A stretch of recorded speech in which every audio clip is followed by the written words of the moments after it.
Hi hello Koluguri 24/7 news ఛానల్కు స్వాగతం. Mangli super singer, Telugu సినీ పరిశ్రమలోన అత్యద్భుతంగా దూసుకెళ్తున్నటువంటి జానపద గాయని, సినీ నేపథ్య గాయని మంగ్లీ అలియాస్ సత్యవతి రాథోడ్ ఈ మధ్య 2 తెలుగు రాష్ట్రాల్లో చాలా హాట్ టాపిక్గా మారారు. ఆమె గురించి ఒక గాయనిగా కంటే కూడా ఒక కేసులోన ఆరోపితురాలిగా ఆమె పైన ఎక్కువ ట్రోల్స్ వస్తున్నాయి, ఎక్కువ వార్తలు వస్తున్నాయి. ఈ మధ్య కాలంలో ఒక నెల రోజుల నుంచి చూసుకుంటే ఏ ఛానల్లో చూసినా, ఏ సోషల్ మీడియా వేదిక పైన చూసినా కూడా మంగ్లీ వార్త లేనిది ఏ రోజు కూడా మనకు కనిపించట్లేదు. ఇంతకు మంగ్లీ గారు నిజంగా ఆర్థికపరమైన నేరాలకు పాల్పడ్డారా, లేదా ఆమె సోదరుడు అలాంటి నేరాలకు పాల్పడితే ఆమె వెనుకుండి ప్రోత్సహించారా? ఈ మొత్తం స్కామ్లో ఆమె పాత్ర ఎంత, లేదా అనవసరంగా ఆమె నేమును, ఫేమును, ఆమె గ్లామర్ను అనవసరంగా వాడుకుంటున్నారా? మంగ్లీ కావడం వల్లనే ఇవాళ ఆమె ఇంత రచ్చకు కారణమవుతున్నారా? ఆమె స్థానంలో వేరే మహిళ ఎవరైనా ఉండింటే ఇంతగా వ్యవహారాల్లోకి వచ్చే వీలుండేది కాదా? ఇందులో ప్రధానంగా లాయర్ సుబ్బారావు చెప్తున్న వాదనకు విలువ ఏముంది? ఆయన చెప్తున్న మాటల్లో పస ఏముంది? ఇంతకు ఆయన చెప్తున్న దానికి నిజమా? బాధితుల పక్షం నిలబడి మాట్లాడుతున్నారా, లేదా సందర్భం చూసుకొని తన్ను తాను ఎలివేట్ చేసుకోవాలని ప్రయత్నిస్తున్నారా? ఇవన్నీ విషయాలపైన ఇవాళ మనతో చర్చించడానికి సీనియర్ జర్నలిస్ట్ శ్రవణ్ గారు మనతో ఉన్నారు. ఆయనతో ఏది నిజము, ఏది అబద్ధము, ఏది వాస్తవము, ఏది అవాస్తవము ఖచ్చితంగా తెలుసుకుందామంట. సార్ నమస్తే. సార్ నమస్తే అండి. మంగ్లీ చాలా చాలా ట్రెండీగా ఉన్నటువంటి పేరుగా మారిపోయారు. ఆమె ఒక మంచి గాయనిగా మనకందరికీ తెలుసు. ఆమె జానపద గాయనిగా కావచ్చు, లేదా ఆమె వాయిస్, ముఖ్యంగా ఆమె గొంతుకకు ఫిదా కాని వాళ్ళంటూ ఎవరూ లేనేలేదు. చివరికి సద్గురువు కూడా మహాశివరాత్రి పర్వదినాన ఆమెను తన సన్నిధిలో పిలిపించుకుని ఆమె పాటలతో మైమరిచిపోయిన సందర్భాలు కూడా మనం చూసాం. ఎన్నో అవార్డులు, రివార్డులు అలా వచ్చి పడిపోతున్నాయంతే.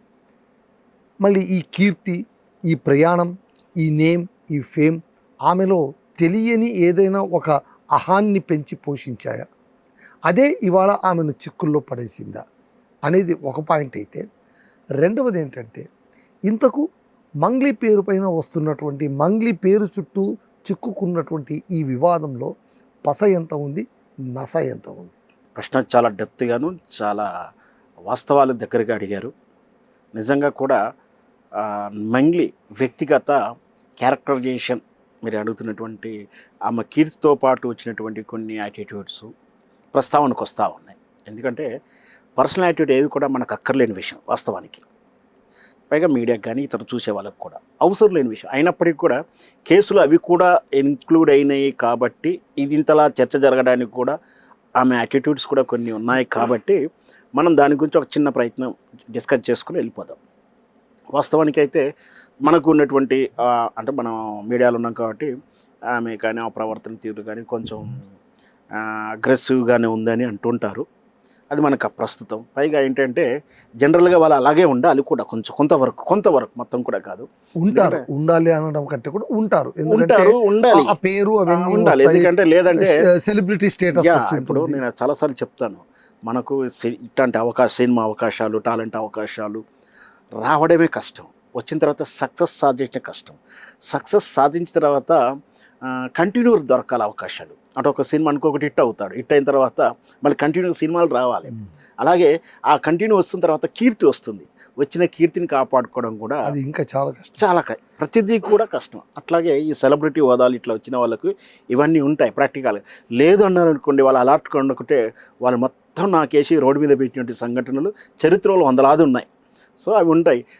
అలాంటి సందర్భాన్ని బట్టి నువ్వు నేను ఆడ కలిసినావు అనుకోండి, ఫోటో దిగుదామంటే దిగలేదు, వద్దన్నారు.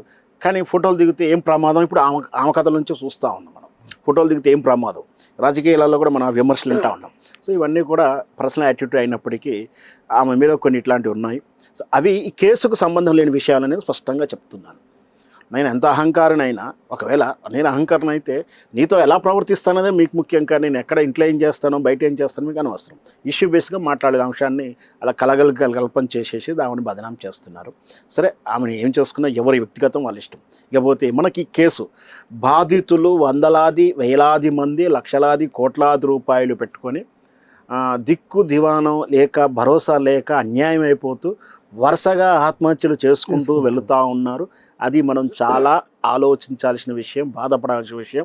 దాని పట్ల పరిష్కారం వైపు ఏదైనా మనం చేసే ప్రయత్నం చేయాలి. వాస్తవం అది. ఇక్కడ టోటల్గా ఈ కేసులో బాధితుల్లో మోసం చేసిన వాడి కన్నా మంగ్లీ వైపు ఎక్కువ వేళ్ళు చూపిస్తూ ఉన్నాయి. నేను ఈ కేసులో మొత్తం కూడా వాస్తవాలు చెప్పే ప్రయత్నం చేస్తా. ఎందుకంటే వాస్తవాలు కొందరికి నచ్చకపోవచ్చు.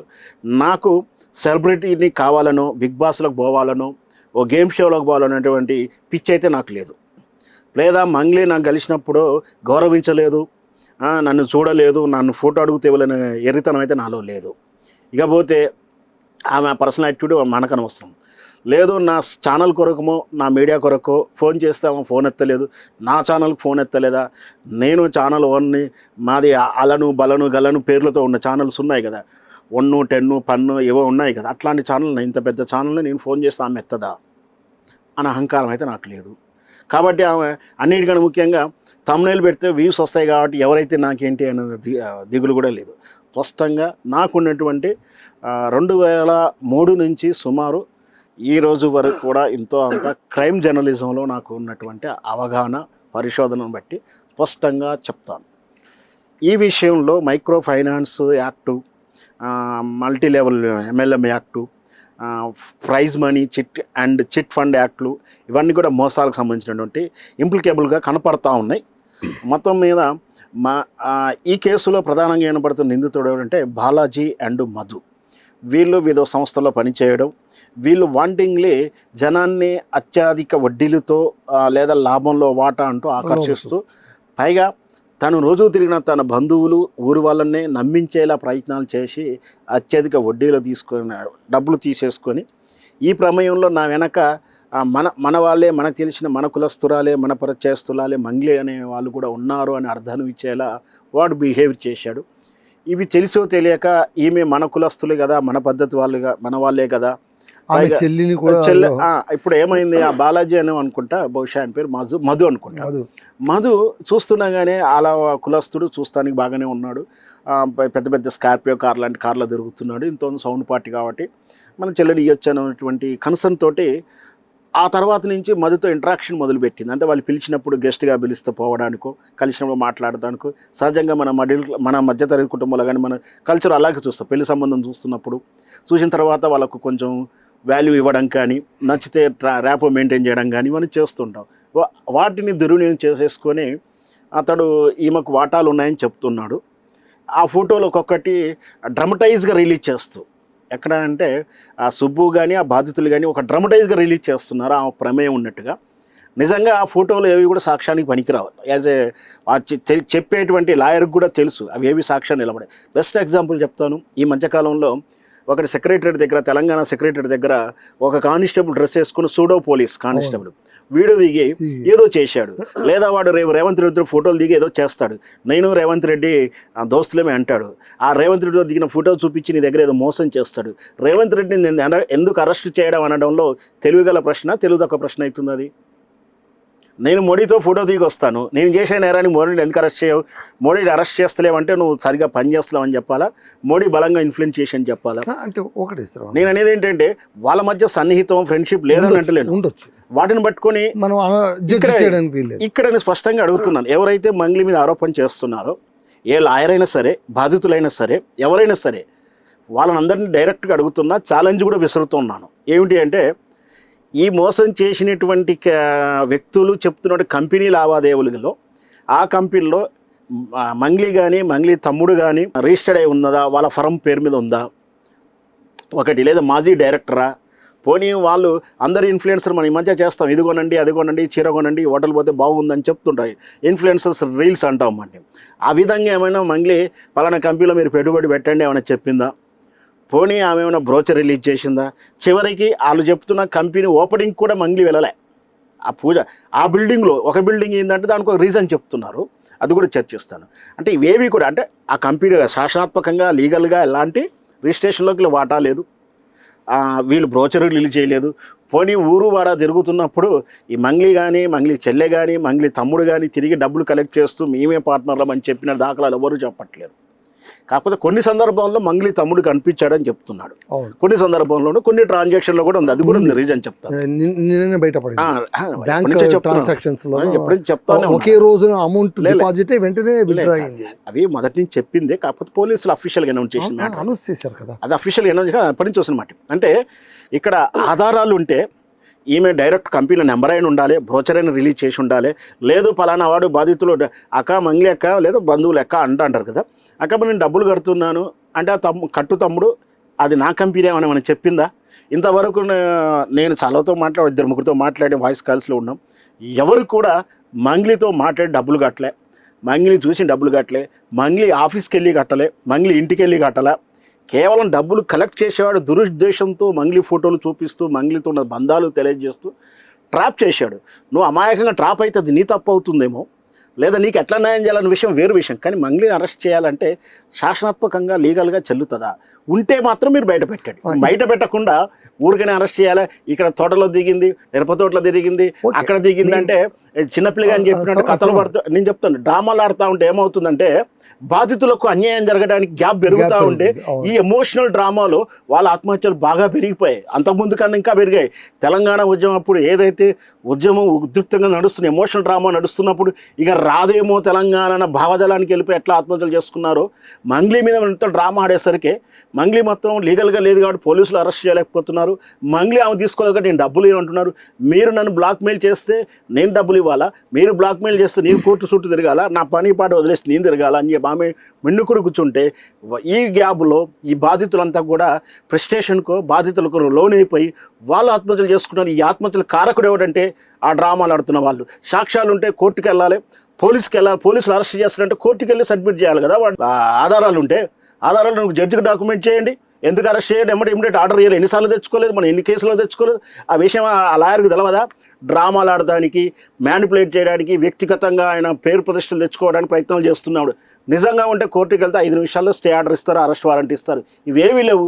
కానీ ఎమోషనల్ డ్రామా ఆడడం వల్ల ఆయనకు గ్యాప్ పేరు వస్తుందేమో కానీ బాధితులకు అన్యాయం అయిపోతున్నారు.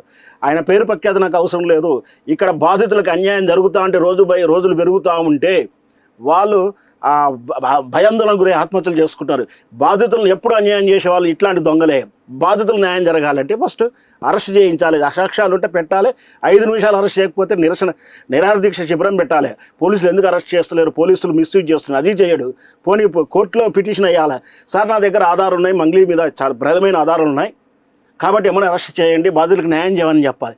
ఇవన్నీ వదిలేసి చిలక డ్రామాలు ఆడుతూ ఉంటే కూర్చొని ఎమోషనల్ డ్రామాలు ఆడుతూ ఉంటే తమ్నేల కోసం స్టోరీలు చేసే వాళ్ళకి ఎవడైనా ఏ లాయర్ అయినా కోర్టుకి వెళ్తాడు, కేసు వస్తే పోలీస్ స్టేషన్కి పోయి న్యాయం అడుగుతాడు. కానీ మీడియా ఆఫీసుల చుట్టూ ఎవరు తిరగారు, మీడియా ఛానల్ చుట్టూ డిబేట్లు ఎవరు చేయరు. ఇక్కడ ఎందుకు జరుగుతుంది? బాధితులకు అన్యాయం జరుగుతూ ఉంది. బాధితులు అన్యాయం జరగాలంటే ఇమ్మీడియట్లీ మంగ్లీ మీద కేసు ఉంటే, మంగ్లీ మీద ఆధారాలు ఉంటే కోర్టుకు పోవాలి, కోర్టుకు పోయి మంగ్లీ అరెస్ట్ చేయించాలి. లేదండి నేను డ్రామాలు ఆపి బాధితులకు న్యాయం చేయాలి, ఏమనంటే ఎదురు మాట్లాడితే నువ్వు బాధితుల తరపున మాట్లాడవా, బాధితులకు అన్యాయం చేస్తావని ఒక మళ్ళీ ఎమోషన్. బాధితులకు న్యాయం చేయాలని నీకుంటే నువ్వు అసలు ఎన్ని కోట్లు పెట్టి బాధితులకు భరోసా ఇస్తున్నావు? నువ్వు ఇయ్యో ₹1 కోటి, సాక్ష్యాలు ఉన్నాయంటున్నావు కదా, మంగ్లీ మీద న్యాయం జరగాలని పోరాటం చేస్తున్నావు కదా. అప్పుడు మరి మంగ్లీ నుంచి ఎట్లాగో డబ్బులు రాబడతావు కదా, ముందు ₹1 కోటి వాళ్ళకి ఇచ్చే తర్వాత మంగ్లీ నుంచి రాబెట్టుకో. అవి ఏమి చేయరు, ఊరికనే ప్రెస్ మీట్లు పెట్టాలి, వీడియో ఛానల్కి ఎక్కాలి, డిబేట్కి ఎక్కాలి, తమ్నైల్ స్టోరీలు ఇవ్వాలి, డ్రామాలు ఆడాలి. ఇవి కాదు కదా బాధితులకు న్యాయం జరిగేది. బాధితులకు న్యాయం జరగాలంటే నేరస్తుడిని బట్టి, నేరస్తుడు ఇక్కడ మధును బట్టి మధు మీద చర్యలు తీసుకునేలా ఉండాలి. ఇక్కడ మంగ్లీ మాత్రం ఎథికల్గా బాధ్యత తీసుకోవాల్సి ఉండే. ఎందుకు? తమ్ముడి ప్రమేయం ఉందో, తమ్ముడి పేరు ఉంది, తోటి కులస్తుల మీద ఉన్నప్పుడు, ఎథికల్గా ఉన్నప్పుడు అయ్యోలా అందాం అనుకుంటే మరి 10 రూపాయలు, 100 రూపాయలు, ₹1,00,000 అంటే ఇచ్చి పోనీలంటే కోట్ల రూపాయల వ్యవహారం. పైగా తీయాల్సిన పరువు తీసారు, చేయాల్సిన హంగామా చేసిన తర్వాత ఆమె ఎందుకు అయ్యో పాపం అనిస్తుంది కాబట్టి ఆమె మొండికేసింది కదా, ఆమె కూడా కేసు పెట్టింది. సరే కోర్టు పరిధిలో ఉంది అంటే ఏం జరుగుతుంది ఇప్పుడు ఓకే, మీరు చెప్పిందంతా నిజమే, నేను లేదని చెప్పాను. అయితే ఇక్కడ నేను అంటే ఓకే కేసు ఇటు నడుస్తుంది, ఆయన లాయర్ సుబ్బారావు గారు కూడా డ్రామాలు ఆడుతున్నాడు. నేను చెప్పింది అండి, ఆయన కూడా నా దగ్గర ఆధారాలు నేను కోర్టుకు వెళ్తానని అన్నాడు, వెళ్ళాను అని కూడా అన్నాడు. కావాల్సిన మీరు రండి, అని వాళ్ళ మధ్య అది వ్యవహారం నడుస్తుంది. ఇక్కడ ఎక్కడ ఇబ్బంది వచ్చిందని నాకు అనిపిస్తుందంటే, ఇప్పుడు మీరు అన్నారు మంగ్లీ ఏం చేస్తుందండి, ఆమె పేరు వాడుకున్నంత మాత్రాన ఆమె ఎట్లా బాధ్యురాలు అవుతుంది, ఆమెను లాగడం తప్పు కదా అని మీరు అంటున్నారు. నిజమే, కాదు నిజమే. అయితే ఆమెగా కూడా హుందాగా ఎక్కడ ప్రవర్తించారు చెప్పండి. ఇప్పుడు సుబ్బారావుని గురించి మాట్లాడుతూ మరొక యాంకర్ పేరు తీయాల్సిన అవసరం ఏముంది? తీయకుంటే బాగుంటుంది. ఎందుకు తీయాలి? ఇంకోటి, బిగ్ బాస్ హౌస్కు వెళ్ళాలి అని క్రష్ ఉన్నవాడు ఇంత పెద్ద కేసులు ఎత్తి వేసుకుంటాడంటే వేసుకోరండి. తప్పండి, అది తప్పండి. చూసారా? అది కాదు నేను చెప్పేది వినండి. ఎలాంటి వేసుకుంటారంటే ఏ మాత్రం తనకు వ్యక్తిగతంగా తనకు రికార్డ్ వస్తుంది. దీనివల్ల ఆయన పేరు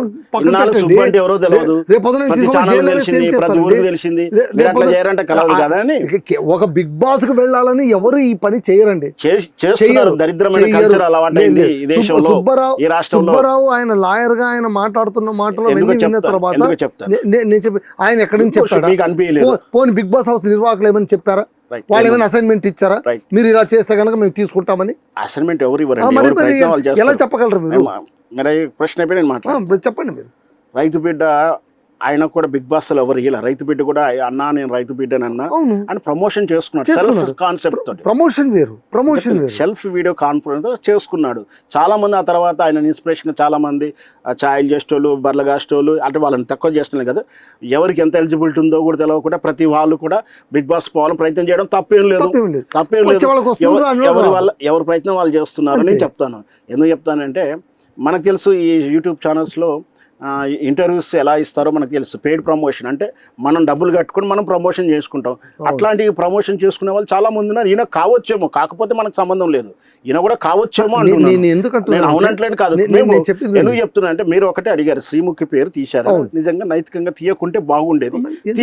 తీసిన తప్పే ఉంది 100%. నిజంగా ఆమె సాక్ష్యం ఉందని అడిగాడు. నేను బిగ్ బాస్ పోతానని ఎవరితో అన్న సాక్ష్యం ఉందంటే వీడియోలు బయటకు వచ్చి చూపించారు కదా. ఆయన ఇంటర్వ్యూలలో యూట్యూబ్ ఛానల్లో ఇంటర్వ్యూస్ ఇచ్చాడు. నాకు శ్రీముఖి అంటే క్రష్ ఉంది, నాకు అదొకటి చెప్పాడు. అలా కాదండి, ఇప్పుడు ఆయన ఇంకో మాట కూడా అన్నారు. ఆయన అదొకటే కాదు, చాలా మందికి ఇప్పుడు రష్మిక మందన్న అంటే కనుక నేషనల్ క్రష్ అంటారు.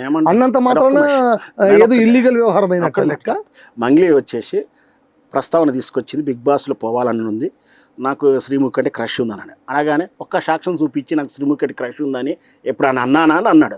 అన్న తర్వాత పాత వీడియోలు చూపించిన తర్వాత దానికి మళ్ళీ ఇంకో రకంగా చెప్తున్నాడు. అవునండి అందరికి ఉంటుంది కదా అని. ఆయన సాక్ష్యం ఉందా అన్నాడు. ఆయన ఇచ్చిన విషయం మర్చిపోయాడు. యూట్యూబ్ నుంచి వెతికి బయట పెట్టినాక అప్పుడు ఇంకో రకంగా మార్చుకున్నాడు. నేనేమంటున్నాను, ఆయన క్రష్ ఉండని ఉండకపోయినా మాకు సంబంధం విషయం. అది ఒక కేసుకు సంబంధించిన కేసు వరకే. ఆయన కావాలని బిగ్ బాస్ ఫేమస్ కోసం చేసిన కాకుండా చేసినా మాకు ఏ అభ్యంతరం లేదు. బిగ్ బాస్ వాళ్ళు ఎలాంటి చెత్తను ఏరుకోవాలో ఎలాంటి మంచిని ఏరుకోవాలో వాళ్ళకి తెలుసు. కొన్ని చెత్తలు కూడా ఏరుకునే దాఖలాలు కూడా ఉన్నాయి. చెత్తనే ఏరుకుంటారు ఎందుకంటే వాళ్ళు ఫేమ్ కావాలి కాబట్టి మనం దానిలో వెళ్లకుండా ఈ కేసులో బాధితులకు ఎలా న్యాయం జరగాలి, నేను ఒకటే బాధితులకు న్యాయం జరగాలంటే డ్రామాలు ఆపి ఫస్ట్ సాక్ష్యాధారాలతో కోర్టుకు సబ్మిట్ చేస్తే 5 నిమిషాలనో పావు గంటలనో 1 అవర్లోనో ఎమ్మటి అరెస్టులు చేస్తారు.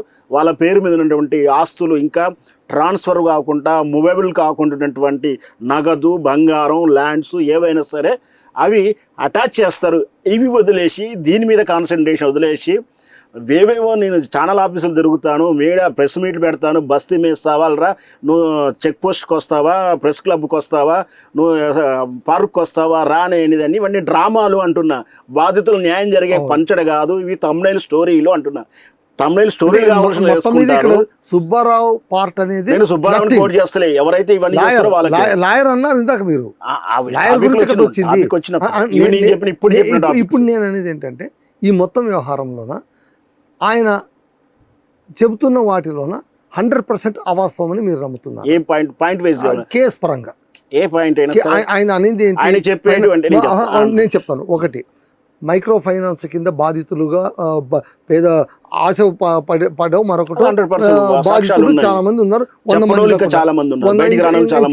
ఆయన అదే అన్నాడు, మొదట 10 కోట్లు అనుకున్నాము, తర్వాత 100 కోట్ల దాకా వెళ్ళిపోయింది, ఇంకా 1000 కోట్ల దాకా వెళ్ళొచ్చేమో అన్నారు. అది ఒకటి. రెండవది, ఈ బాధితులకు అంటే ఈ మోసం చేసిన ఈ మధు, ఆ తర్వాత వీళ్ళ పంచన ఆయన మంగ్లీ తమ్ముడు శివ ఆయన ఉన్నారా? అని ఉన్నారని చెప్తున్న మాట అది వాస్తవమా అవాస్తవమా నంబర్ 1. ఆ తర్వాత ఇవన్నీ విషయాలు కూడా ఇప్పుడు ఫర్ ఎగ్జాంపుల్ ఒకటండి, మీరు ఇందాక ఒక మాట అన్నారు ఏమని, చెల్లిని ఇస్తుండొచ్చు, చూడడానికి బాగున్నాడు, కాస్త ఆస్తిపాస్తులు ఉన్నట్టున్నాయి, సోషల్ స్టేటస్ కొంచెం బాగానే ఉన్నట్టుంది, ఎందుకు ఇవ్వకూడదు అని అన్నారు. ఓకే, ఇప్పుడు పెళ్లి చేసేటప్పుడు 7 తరాలు అటు 7 తరాలు చూడాలి కదా. ఇప్పుడు ఈయన ఏంటి, ఈయన ఇన్కమ్ ఎక్కడి నుంచి జనరేట్ అవుతుంది, జనాలు అనుకుంటారు. అది అయితే అది ఓవరాల్ గా చివరికి ఒక ముక్కలో చెప్పేసేయండి. ఇప్పుడు మంగ్లీ అంటే ఈ కేసులోన మంగ్లీ ప్రమేయం లేదు అనేది తేలిపోయే సందర్భం ఉందా? ఆ తర్వాత ఇందులోన సుబ్బారావు గారు, ఒక లాయర్గా సుబ్బారావు గారు చాలా చురుకైన పాత్ర పోషించినట్టు మాకు అందరికీ కనిపిస్తోంది కదా. ఇప్పుడు ఆయన రోల్ ఎలా ఉండబోతుంది ఇంకా ముందు కేసులో? ఆయన ఆట ఎప్పుడో స్టార్ట్ చేసాడు. ఆయన దంటకు అందరూ ఆడుతున్నారు, అన్ని ఛానల్స్ అన్ని మీడియా సంస్థలు ఆయన దంటకు ఆడుతా ఉన్నారు. పెట్టేసాడు. మీరు అనలిస్ట్ గా మీరు చెప్పండి సార్. అదే చెప్తున్నా, ఆయనకు కూడా తెలుసు నిజంగా కేసులో దమ్ముంటే మంగ్లీ, నేననేది మంగ్లీ పాయింట్ ఆఫ్ వ్యూలో ఆమె నేరంలో వాటా ఉంది, నేరస్తురాలు నేరంలో వాటా రెండు వేరువేరుగా ఉంటుంది. అంటే ఎక్యూజుల్లోనే నేరంలోనే ప్లానింగ్లో ఉంటే ఒక నేరం ఒక రకమైన శిక్షలు, తెలియకుండా పార్ట్ అయితే ఇంకో రకమైన శిక్షలు. ఇంకో అర్థమయ్యే భాషలో చెప్పాలంటే, నేను కూడా సెల్ ఫోన్ దొంగిలిచ్చి వచ్చి మీకు అమ్ముతాను, మీరు కొనేశారు, మీకు తెలవక ఇంకొకరికి అమ్మారు, ఇది నీకు తెలియదు, ఈ నేరం మీరు నేరం చేసినట్టు కాదు, కానీ నేరంలో వస్తువులను ఇన్వాల్వ్ అయినందుకు మీకు పనిష్మెంట్ ఉంటుంది. తెలిసి కొంత ఒక రకంగా ఉంటుంది, తెలియకుండా కొంత ఒక రకంగా ఉంటుంది. బట్ మీరే దొంగతనం చేసుకురా అని చెప్పినప్పుడు ఇంకో రకంగా ఉంటుంది. సో ఇదంతా కూడా క్రైమ్లో అనుభవం ఉన్న వాళ్ళకి తెలుసు, ఆ లాయర్లకు కూడా తెలుసు. ఇకపోతే నేను రేపు రేవంత్ రెడ్డితోటో మోడీతోటో కేసీఆర్ తోటో ఇంకొకరితో ఫోటోలు దిగి నేను ఫర్ ఎగ్జాంపుల్ నేను సచివాలయంలో నేను పెద్ద ఆఫీసర్ అని చెప్తాను, కింద నేను కలుస్తాను, క్యాంటీన్ దగ్గర ఏదో చూస్తావు, నేను అంటూ నమస్కారం సార్ అంటావు, నేను సచివాలయ ఎంప్లాయీని అనుకుంటావు, నేను ఏదో స్కామ్ చేస్తాను, నువ్వు నమస్తే పెట్టినా కాబట్టి నువ్వు కూడా ఇన్వాల్వ్ కావాల్సిందని అంటే ఎర్రితనం అవుతుందా మంచితనం అవుతుంది? అది దానికి ఏం సంబంధం? మీరు అవును మన ఎంప్లాయీ, మన ఈయన సెక్షన్ ఆఫీసర్ అని మీరు సాక్ష్యం చెప్పుంటే మీరు ఇన్వాల్వ్మెంట్. ఇవన్నీ కూడా ఆరోపిస్తున్న వాళ్ళకి తెలుసు. తోటల్లో మిరప తోటలో ఫోటోలు దిగినా, ఇంకో కాడ ఫోటోలు దిగినా, ఇవన్నీ కూడా. ఇకపోతే మీరు శివకు ట్రాన్సాక్షన్ జరిగింది అంటున్నారు. శివ ట్రాన్సాక్షన్ న్యూస్లో వచ్చింది. దాంట్లో ఒకటి ఉంది, ఈమె ప్లాట్ అమ్మడానికి పెడితే వాళ్ళు ఆ ప్లాట్కి వచ్చారు, చూసుకున్నారు, నెల రోజులు పని చేసుకున్నారు. అక్కడే జనరల్గా ఊరి నుంచి వచ్చి హైదరాబాద్ అడ్డా ఉంటే అక్కడే పండుకోవడానికి ఫ్రెష్ అవ్వడానికి పెట్టుకుంటారు. సరే ఆఫీస్ రెంట్కి ఇచ్చిందో తెలిసి ఇచ్చిందో తెలియక ఇచ్చిందో ట్రాన్సాక్షన్ జరిగిన దాంట్లో మరి డబ్బులు అవసరం ఉన్నప్పుడు ట్రాన్సాక్షన్ ఇచ్చుండొచ్చు, లేదా అదే కొంత ఇచ్చుండొచ్చు, లేదా ఏదో రకంగా ఇచ్చుండొచ్చు, లేదు శివకి ఏమైనా ప్రమేయం ఉండొచ్చేమో, మనకి చెప్పలేదు. శివకు కూడా ఈ నేరంలో బాగుంటే శివకి ఉన్నదేమో కానీ మంగ్లీకి ఉండదు. మంగ్లీకి ట్రాన్స్ఫర్ వెనకేసుకొస్తున్నారు కాబట్టి తమ్ముడు అన్నప్పుడు ఎవరైనా సరే అఫ్జల్ గురు కూడా అభిమానులు అంటే వెధవదేశం అంటే ఇది. అలా కాదు సార్, నేనేం చెప్తున్నాను, టెర్రరిస్ట్ లో కూడా అభిమానులు అంటే స్వయాన సోదరి.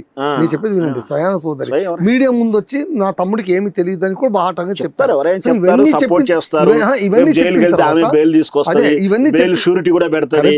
అది కుటుంబ సంబంధం విషయాలు. ఆమె పేరు కూడా కొంచెం నలుగుతుంది తప్పే ఎందుకు నలుగుద్దని అంటలే, ఎందుకు నలుగుద్దు? ఆమె మీద ఆరోపణలు చేస్తుంటే సాక్ష్యాలు ఉంటే బయట పెట్టి అని అడుగుతున్నాను నేను. ఆమెనే ఆరోపణ చేయదు అంటలే, ఆమె మీద సాక్ష్యాలు ఉంటే నువ్వు డ్రామాలు ఆపి ఫస్ట్ సాక్ష్యాలు బయట పెట్టు, అరెస్ట్ చేయించు, లేదంటే మూసుకొని థియేటర్లు ఛానల్ చుట్టూ మాకు కోర్టు చుట్టూ తిరగండి, అరెస్ట్ చేయండి అని చెప్తున్నాను. నేనేం కాదంటలేను. నీకు సాక్ష్యాలు ఉన్నాయా? డైరెక్ట్ కోర్టు నుంచి స్టే ఆర్డర్ చేస్తావా, అరెస్ట్ వారెంట్ చేస్తావా, సమన్ తెప్పిస్తావా, ఏం చేస్తావు?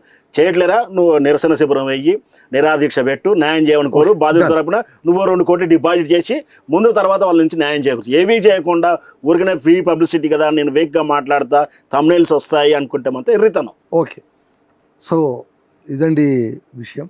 మంగ్లీ వ్యవహారం అంటే మంగ్లీ పేరు చుట్టూ తిరుగుతున్నటువంటి ఈ ఆర్థిక నేర వ్యవహారం ఇంకా ఎంత దూరం వెళుతుంది? పోలీసులు ఆల్రెడీ క్రియాశీలకంగా ఇందులోన దర్యాప్తు చేస్తున్నారు. నేను ఒకటే సింపుల్గా చెప్తున్నా, సినాప్సన్గా, మంగ్లీ మీద ఆరోపణ చేయొద్దు అని కాదు. మంగ్లీ నేరస్తులైతే సాక్ష్యాలు బయట పెట్టాలి, బయట పెట్టి పోలీస్ స్టేషన్ ద్వారా పెట్టిస్తారా, కోర్టు ద్వారా పెట్టియాలి, అరెస్ట్ చేయాలి. అలా కాకుండా ఈ డ్రామాలు, కార్తీక దీపం సీరియల్లో ఒక్కొక్క ఫోటో రిలీజ్ చేసి వాళ్ళకి సంబంధం ఉంటే కోర్టు ఒప్పుకోదు, ఆయనకు కూడా తెలుసు. ఈ డ్రామాలు ఆపి బాధితులు నిజంగా న్యాయం చేకూర్చాలి. బాధితులు అన్యాయం అయిపోతున్నారు, లేట్ అవుతుంటే వాళ్ళ ఆత్మహత్యలు పెరుగుతున్నాయి. కాబట్టి డ్రామాలు ఆపి అరెస్టు, ఎవరు బాధితులు అయితే మంగ్లీ బాధితులు, మంగ్లీని అరెస్ట్ చేయించండి, లేదంటే ఈ డ్రామాలు ఆపాలి. Okay, so thank you very much అండి. సో ఇదండి ఫ్రెండ్స్, మంగ్లీ పేరు చుట్టూ, అంటే ఆమె ఒక సెలబ్రిటీ కావడం వల్ల ఆమె పేరు చుట్టూ తిరుగుతున్నటువంటి వివాదం, ఆమె సోదరు కూడా ప్రమేయం కూడా ఇందులో ఉంది అని చెప్తున్నటువంటి ఒక ఆరోపణ, వీటిలో సత్యం ఎంత, నిజమెంత, నిజంగా స్కామ్ జరిగిందా, జరిగితే అది ఎవరెవరు ప్రమేయం ఉంది, ఇవన్నీ కూడా పోలీస్ దర్యాప్తులో తేలాల్సినటువంటి అంశాలు. ఆల్రెడీ దర్యాప్తు కూడా ప్రారంభమైపోయింది, కొన్ని అంశాలు వెలుగు చూస్తున్నాయి. కాబట్టి ఈ కేసు ఎలా వెళుతుందో, ఎంత దూరం వెళుతుందో, మంగ్లీ గారు కడిగిన ముత్యంలాగా ఆమె పేరు, అంటే అనవసరంగా తన పేరు వాడుకున్నారు అన్న మాట నిజమై ఆమె మళ్ళీ తన సెలబ్రిటీ స్టేటస్ను కాపాడుకోగలుగుతారా? అలాగే లాయర్ సుబ్బారావు గారు కూడా కేవలం ఏదో ఒక వ్యామోహంతోనూ, గ్లామర్తోనూ, సోషల్ మీడియా పిచ్చితోనూ మీడియాల చుట్టూ తిరగడం లేదు. నిజంగా బాధితుల కోసం, కేసుల కోసం ప్రమేయం ఉంది కాబట్టి మంగ్లీ గారి పేరు ప్రస్తావించానని ఆయన చెప్తున్న మాట కూడా ఒకవేళ నిజం అవుతుందా? ఆ దిశగా ఆయన ప్రయత్నాలేంటి, ఈ దిశగా ఈవిడ ప్రయత్నాలేంటి, ఇవి రెండు కూడా మనం రానున్న కాలంలో చూద్దాం. ఇదండి విషయం. Thank you all.